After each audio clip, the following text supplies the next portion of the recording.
Welcome to the Living Ageless and Bold podcast. I'm your host, Christina Daves, and in each episode, I bring you amazing women who inspire, educate, and share their experiences and journeys along the way.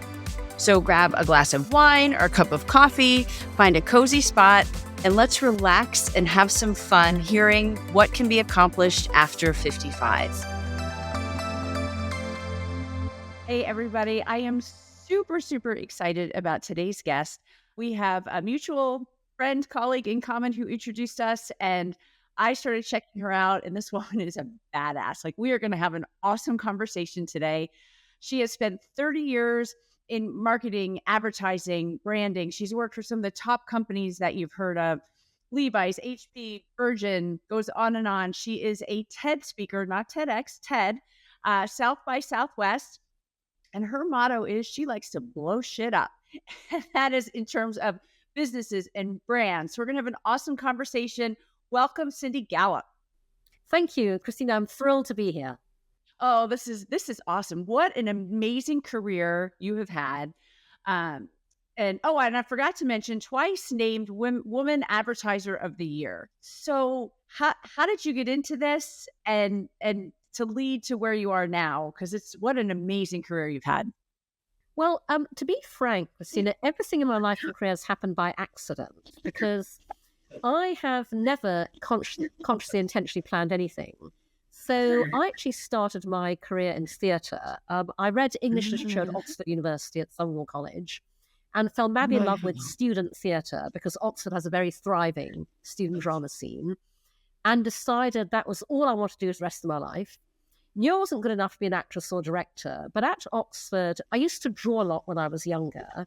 And so I got pulled by friends into designing theatre posters for their shows. And from there, I got sucked into selling their shows. And I really enjoyed doing that. So I became a theatre publicity and marketing manager for several theatres in the UK. Did that for a few years until I got completely fed up with basically working 24/7 and earning chicken feed, which is what the theatre is all about. And at the time, I was the marketing officer at the Everyman Theatre in Liverpool in the UK. And part of my job promoting the theatre was giving talks about it. So I gave a talk to a group of women, and afterwards, one of them came up to me and she said, "Young lady, you could sell a fridge to an Eskimo." Yeah. And I thought, that is the universe telling me something. Time to sell out, go into advertising. And so I did. And so that's how my advertising career began. And then how old were you when you started that? I was 25. Okay. So you've had pretty much your whole career has been in advertising. But now, like, as I watched you progress, and I love this, that you love to blow shit up, you're just and we have a saying for my company, when I work with clients, we get shit done. Like, people love that because so tell us more about that. Like, what is blowing shit up for people? Sure. So, as you said, Christina, for the benefit of our listeners, you will see that my tagline across LinkedIn, Twitter, etc., is "I like to blow shit up. I'm the Michael Bay of business." And how that came about was, I work as a consultant. And so many years ago, I was in a meeting with some potential consultancy clients explaining my approach. And I said to them, I consult very selectively, only for clients and brands who want to change the game in their particular sector. So you come to me for radical, innovative, groundbreaking, transformative. I don't do status quo. And then lightheartedly, off the cuff, I said, "I like to blow shit up. I'm the Michael Bay of business." And everybody laughed. And I left the meeting and I thought, actually, that's a really good way of, describing what I do. So I've been using that line ever since, but I don't use it as just a bit of whimsy, a bit of creativity, a bit of fun. I use that line entirely deliberately because I'm a great believer in be your own filter.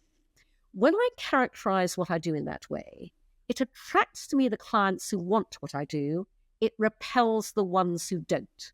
And I want to repel the ones who don't because they're a waste of time, effort, and money. Exactly. And it's funny, when we did our tagline of "Get Shit Done," my husband said to me, "Christina, you can't say that. You're going to offend people." But the people that come to us because of that. And that's exactly who we want to work with. So exactly. Super smart to do that. So let's talk about what's something really exciting in your advertising branding. Like obviously you're taking on a certain type of clientele. Tell us a cool story about somebody you've worked with or who's your favorite client you've ever had. Sure. I will just explain for our listeners' benefit that I'm an entrepreneur. I'm the founder and CEO of Make Love Not Porn, and that is my full-time focus. But I support myself alongside Make Love Not Porn by consulting, speaking, and doing personal coaching. So consulting is not my main, primary workflow, but I do thoroughly enjoy it. And, it's a bit hard to answer this question, Christina, only because I do sign NDAs for a lot of clients, and I can't get too specific. But I will say that it's interesting because my favorite client of all time was a client who operated in a sector that is generally deemed to be rather dodgy. And when they first approached me, I was rather dubious. And one of the benefits about my feeling dubious, because this is a tip that our audience may enjoy, is I'm really not sure that I want to work in this particular sector. And so, I'm going to put a proposal together that is extremely expensive, because if they pay it, great. And if they don't, that sees them off. And so I put together an expensive proposal and they paid it. So I went, okay, fine. But then they turned out, as I say, to be one of my favorite clients of all time. And that is because, and I'm sorry about being non-specific about the sector, but I think that, people who work in business will appreciate the point I'm about to make, regardless of knowing what the sector is. Right. So they hired me to basically come up with a completely new retail concept in a sector that was doing things in retail the old world order way. And so I, did a ton of research, did a ton of, secret shopper visits, interviewed a ton of people in the area and came up with, to this day, by the way, because no one's still done it, was a very innovative concept this is luxury retail that we're talking about. So on the appointed day of my presentation, there were a number of clients, a bunch of them filed into my apartment, sat around my table, and I presented my concept. And, what I felt about my presentation was what I always said to my team in the advertising industry when we were pitching for business. I always said to them, the most important thing when we do the final pitch is that we feel we've done ourselves justice. We feel we have come up with the best possible solution, because there are many reasons in the advertising industry that you lose a pitch. There's nothing to do with the quality of what you presented. Right. So I felt, I've come up with a bloody brilliant concept here. I've absolutely answered their brief. And if they don't get it, it's their loss. And so I presented, and I was fully expecting, especially because there are a lot of clients at this presentation, I was fully expecting, the nitpicking and the interrogating and, everything that we're all used to in business. And I got to the end of my presentation and the senior client went, great, let's do it. And that was literally it, response-wise. They went, this is fantastic. It answers our brief. Let's do it. And so we moved straight on to the next stage, which was then they hired me to oversee the execution. And I was putting all of that in place. And then this is how long ago this was, depressingly. The crash of 2008 happened. Everything went away, Right. But I'm still in touch with one of my clients who to this day says, nobody in the luxury sector has done this. And one day, I hope we have another chance to. But that was my favorite client of all time, because they turned out to have more trust in me and belief in my capabilities, and didn't need to put their prints all over it to make themselves look good. And I was really impressed by that. I love that. I really do. So tell me, one of the reasons I started this podcast is I feel that women our age are not being heard. It's coming. It's slow, but I wanted women over 55 to tell their stories. And one of the things I'm really finding, which is a common thread, just as I've started my interviews, I'm about 10 into it, is that women at this phase in their lives are doing things very purposefully. And I don't know that advertisers are paying attention to that, or people are marketing to women like us. So I'd love to know your professional perspective of what you see. Do you see it changing? Can we make this change in the world that we want to make? Sure. So first of all, for the benefit of our listeners, I'm 63. And I tell Amazing. people how old I am as often as possible. I shout it from the rooftops. And Yay! my philosophy is the complete opposite of the people who think they're countering ageism when they say, oh, age is just a number. Because it's not. Your age is a very special number. Because your age is a sum total of you. And so I encourage everyone to say their age as often as possible, because your age represents all of your lived experience, Yeah. all of the value you bring to the table. I coined the hashtag say your age because I want everyone to say their age. I love it. Now, you're absolutely right that advertisers are not talking to us, because I've campaigned for literally decades against ageism in my industry. And the reason advertising doesn't talk to us is because older women are managed out of the industry. Advertising is as white male dominated as every other industry, and advertising is as ageist as every other industry. And when we are not the people creating, writing, directing, producing the ads, then of course we are not talking to ourselves. And the important thing about this is that we are the people who change this, which is why I encourage women in advertising to start your own industry. And when I say that, I actually mean start your own business, but I deliberately articulate it in that way. Start your own industry. Yeah. And this applies to women in every other industry, because when you start your own business, you can design your business to work exactly the way you want it to. You can design in the workplace culture that you thrive in, the work-life balance that you want, the business model that means you make money the way you want to. And when you do that, you are starting the industry that we all want to live and work in. And so the answer is not to try and drive change within the existing system of any industry, because you can't. It's to start your own industry. And that's exactly why I started this. It was funny. There was something I wanted to do, and a colleague of mine said, Christina, you're over 55 and you're a white woman. She said, the bad news is they're not going to take you. The good news is start your own, create your own path, just like you said, because there are so many people so excited about this. And you're right about ageism, and you're involved with AARP. They have a I used to be. AARP hired me some years back for a contract as an influencer for them. Yeah. Okay. Because here's something that's interesting, and I'm glad you said that, because that was one of the people I was going to talk to, was AARP. And as I dug in and I'm sure everybody listening knows who AARP is, that's, for the over 50 demographic. But as I saw their celebrity section, it was after one of the award shows, they would pipe in E! News Online, which is a 30-year-old host. And then I started reading the articles. I'm like, I wonder who's writing these. And I started clicking on them, and it would go to their LinkedIn profiles. These people are in their 30s. Like, how are you writing about this? So it really empowered me to create this platform and do this. And there's so many women so excited about it, because we want to hear from us and talk about us, things we like and love.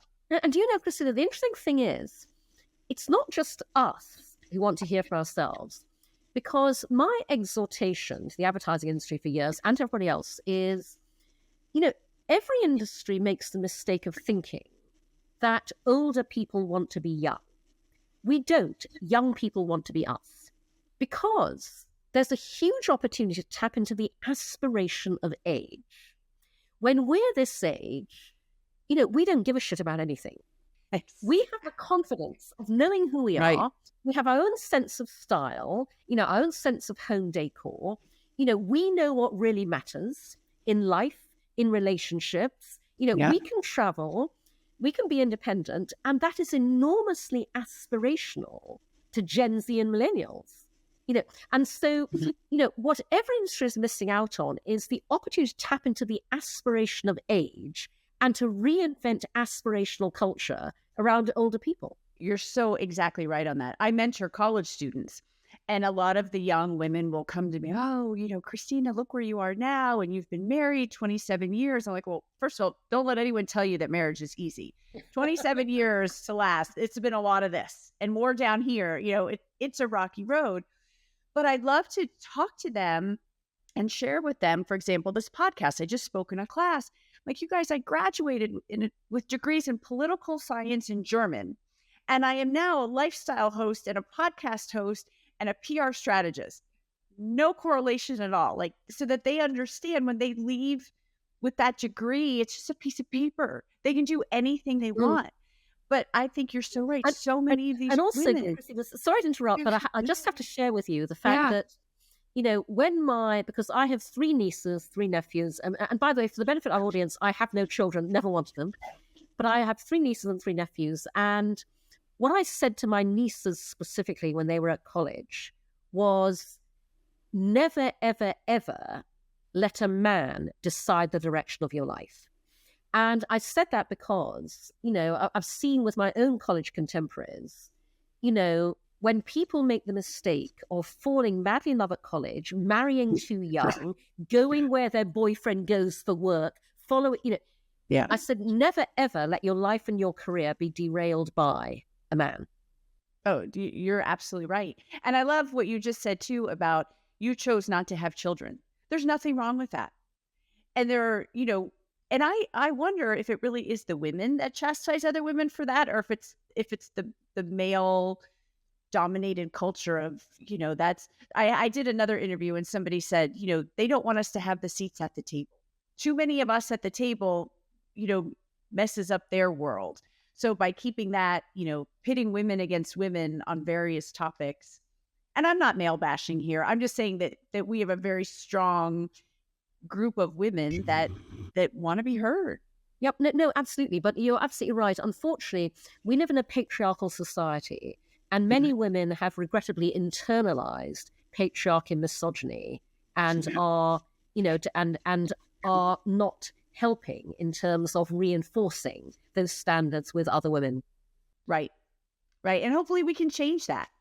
And the concept, as you were saying, maybe as we're aligned with more younger women, we can. I have a 23-year-old daughter, and I'm constantly, talking about these kinds of things and relationships with women, and they had in college, it was like the sororities battled against each other. I'm like, why don't you guys lift each other up instead of turning each other in for doing something because they got more girls than this group? Why don't you guys come together and lift each other up and see how powerful that is? Absolutely. Yeah. So tell us what you're doing now. So I am raising funding for Make Love Not Porn. Yeah. In order to change the world through sex. We have to give us more details. So for the benefit of our listeners, I'll just contextualize this by saying that, as I mentioned earlier, I am somebody who has never, ever wanted to be married. I have never wanted children. Very glad I always knew that, as opposed to finding out the hard way by having them. I am not a relationship person. I adore being single. I cannot wait to die alone. And I date younger men casually and recreationally for sex. And I am deliberately very public about all of that because we don't have enough role models in our society, for women and for men, by the way, that demonstrate you can live your life very differently to the way that you're expected to and still be amazingly happy. And I'm one of the happiest people I know. So there I was dating younger men. The men I date tend to be in their 20s. About 15, 16 years Okay, hold on. Let's talk again. Tell us your age again. I'm 63. Fantastic. Okay. Sorry. Keep going. Yeah. So there I was dating younger men back, 15, 16 years ago, when I began realizing through my own personal experience that I was encountering what happens when today's total freedom of access to hardcore porn online meets our society's equally total reluctance to talk openly and honestly about sex. When those two factors converge, porn becomes sex education by default in not a good way. So as a naturally action-oriented person, I decided to do something about this.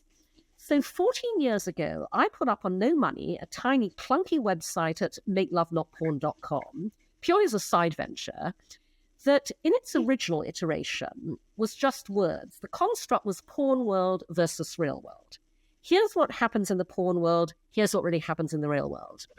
I launched Make Love Not Porn at TED in 2009. I became the only TED speaker to say the words "come on my face" on the TED stage 6 times in succession. The talk went viral as a result, and it drove this extraordinary global response to my tiny website that I had never anticipated. Thousands of people wrote to me from every single country in the world, young and old, male and female, straight and gay, and I realized I'd uncovered a huge global social issue. And so I then felt I had a responsibility to take Make Love Not Porn forwards in a way that would make it much more far-reaching, helpful, and effective. And so I turned it into a business designed to do good and make money simultaneously. So today, Make Love Not Porn is the world's first and only user-generated, 100% human-curated social sex video sharing platform. So we're kind of what Facebook would be if it allowed you to socially, sexually self-express, which it clearly doesn't. The way to think about us is, if porn is the Hollywood blockbuster movie, Make Love Not Porn is the badly needed documentary. We are a unique window onto the funny, messy, loving, wonderful, comical, awkward ways we all have sex in the real world.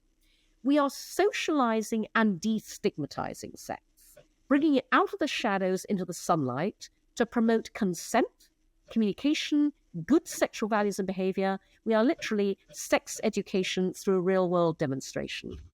Wow. It's funny. I remember when I was in college, they had a class, dating, I can't remember what it was. It was basically, we all called it the sex class. But we had to watch, people our parents' age have sex, and you're a bunch of 18-year-olds in a room of 500 people, and the boys have their books on their lap. But Christina, did you seriously get to watch people having sex in a sex education class? Because if so, I'm flabbergasted. That's in very the 1980s. enlightened. That's very enlightened. Impressive. Yeah, we did, but it was, and I was a long time ago. It wasn't.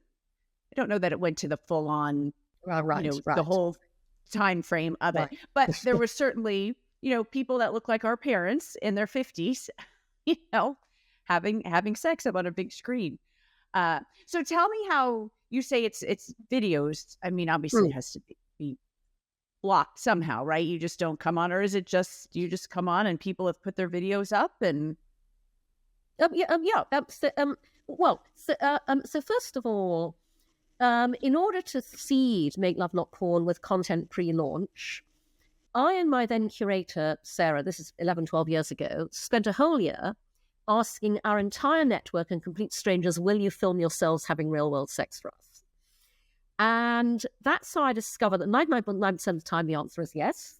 The desire to do this lies a lot closer to the surface than you would ever have thought. And given a reason, given our social mission, our social values, people jump at the chance. But here's the really important thing about what we're doing at Make Love Not Porn, because this demonstrates how uniquely we operate, but also the importance of building the future of the internet through the female lens. The young white male founders of the giant tech platforms that dominate our lives today, they are not the primary targets, online or offline, of harassment, abuse, sexual assault, racism, violence, rape, revenge porn. Therefore, they did not and they do not proactively design for the prevention of any of those things on their platforms. And we see the results around us every single day. Those of us who are most at risk every single day, women, Black people, people of color, LGBTQ, the disabled, we design safe spaces and safe experiences. I and my tiny team spent literally years concepting, designing Make Love Not Porn before we ever built it, because we knew if we were going to invite people to do something they've never done before, socially share their real world sex, we had to think through every possible ramification of that to create a completely safe and trustworthy space.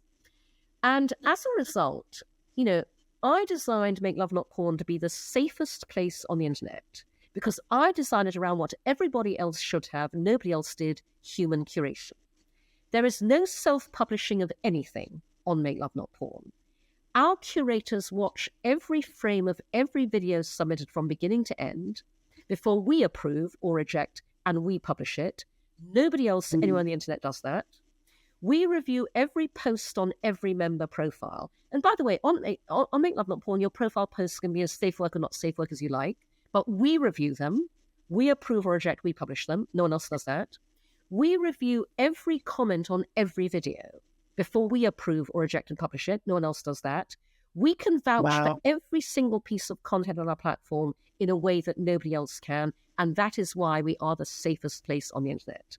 And that is why on our platform, we have an amazing community because, we've built a community based on trust and shared good sexual values. And the strength and wonderfulness of that community is amazing. How long has that platform been there? Sure. So when, after the extraordinary response to my TED Talk 14 years ago, I pitched the idea for Make Love Not Porn .tv for 2 years, from 2009 to 2011, because that's how long it took me to find one investor who got it and put up the seed funding to build the platform. So we launched 10 years ago. So we've been operating as a business for 10 years. Wow. And so how many members do you have? So let me just contextualize my response to that question, because the one thing I didn't realize when I embarked on this was that I and my tiny team would fight an enormous battle every single day, first to build this platform, then just to keep it alive. Basically because every piece of business infrastructure any other tech startup takes for granted, we can't. The small print always says no adult content. And that is all pervasive across every area of the business. Can't get funded, can't get banked, can't put payments in place. So despite all of these battles, we've had over 1 million people sign up to Make Love Not Porn in the 10 years we've been going. We have, at the moment, around 3,000 videos on the site. We have around 300 Make Love Not Porn stars, as we call our contributors. And by the way, the numbers of contributors and videos fluctuate because this is the real world, So we will get a couple of Make Love Not Porn stars writing to us saying, guys, I'm sorry, we just broke up. Can you take all our videos down? And we'll go, damn, 30 videos. And by the way, what we do that nobody else does is the moment you want your videos down, you tell us, we take them down instantly. There's no process, no application form, no waiting period. A Make Love Not Porn star emailed us the other day, within 10 minutes, all their videos were down. So we go, damn, 30 videos down. But again, because this is the real world, a couple months later, it'll be, hi guys, we're back together again. You should put the back on. We have some couples where that happens on a regular basis. I was just going to say, how many go, oh, we're off, we're on, we're off, we're on. Oh my goodness. So where do you see this going? Well, so I've managed to keep Make Love Not Porn operational for 10 years on just $3 million of funding. That's an extraordinary feat. So now I'm working to raise a serious round of funding. I'm working to raise $17 million to scale Make Love Not Porn to be the Facebook of social sex globally, because that's how big we want to be. Right. And also to build out a number of product expansions. And by the way, I've had these in the pipeline for years. I've talked about them for years. But it's only now that I'm finding investors who finally get it. And the first one is really obvious because parents and teachers began writing to me from day one of Make Love Not Porn. I want to build the 0 to 18 and beyond version, makelovenotporn.academy. Bought the URL many years ago. There's a very old holding page there. But this is what I characterize as the Khan Academy of sex education. Right. Because Khan Academy, the online tutoring platform, tutors on every other topic under the sun except this one. Educational technology, edtech, is exploding, not in this area. And so I want to build basically an aggregation play, the go-to global hub for the best of the world's sex education content. So that's one of the things I'm raising funding to do. That's exciting. It is, and you think of, I had 2 kids, and sex ed in this county is different than sex ed in this county. And then they all end up in college together, and some have learned stuff and some haven't learned stuff. And I was always the mom that would talk about anything. and they knew that anyone could come over. We talked about it. My Mm. son still jokes about that. He goes, "Yeah, Mom, the first time you said something about that, it was a little awkward, but then after that, it was fine because I wanted it to have an open conversation Mm. with my kids. It's a normal part of life. Like, you shouldn't be embarrassed about it, but then, don't embarrass yourselves by doing things you shouldn't be doing on a school bus or in a school bathroom. Take pride in your body and Mm. yourself, and say no if it's not right for you." And So but that's amazing. But Christina, unfortunately, you are all too rare. And what you're yeah, talking about is, again, the reason why I built Make Love Not Porn and now I want to build Make Love Not Porn Academy. Because I designed Make Love Not Porn around all of my own beliefs and philosophies. One of which is that everything in life starts with you and your values. So I regularly ask people this question: what are your sexual values? And no one can ever answer me because we're not taught to think like that. right, Our parents bring us up to have good manners, a work ethic, sense of responsibility, accountability. Nobody ever brings us up to behave well in bed. But they should, because in bed, values like empathy, sensitivity, generosity, kindness, honesty, trust, respect are as important as those values are in every other area of our lives where we're actively taught to exercise them. And so as a unique business, Make Love Not Porn has a unique capability. We have the power to change people's sexual attitudes and behavior for the better in a way that nothing else can. And we have 10 years of proof of concept. Because ultimately, our mission is to end rape culture.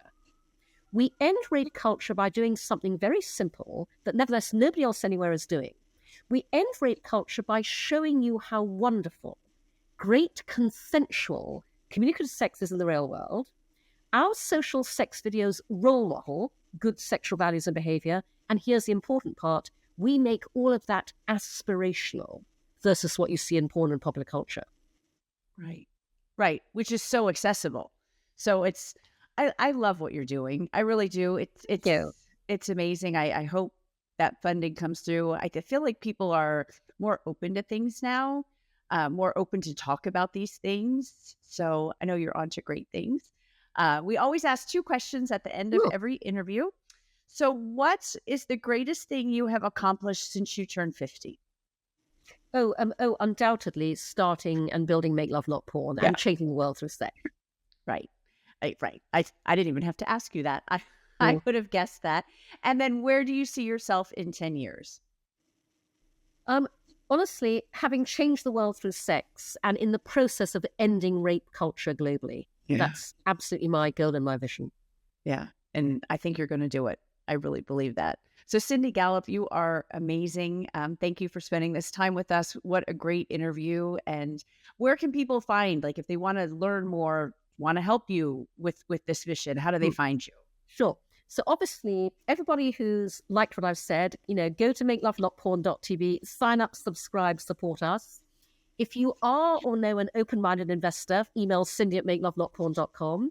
You can find me and Make Love Not Porn on Twitter and Instagram at Cindy Gallop at Make Love Not Porn. I'm on LinkedIn. And also, by the way, in the 14 years I've been, working Make Love Not Porn, I've had so many emails, with, questions about sex advice and so I've started a newsletter, Dear Cindy, on Substack to answer those questions, both sex advice and general questions. So do sign up for Dear Cindy on Substack. I answer a question a week and hopefully the answers may be useful to you. Oh, awesome. You were great. Thank you so much, Cindy. Good luck with everything. Thanks, Christine. It's been an absolute pleasure.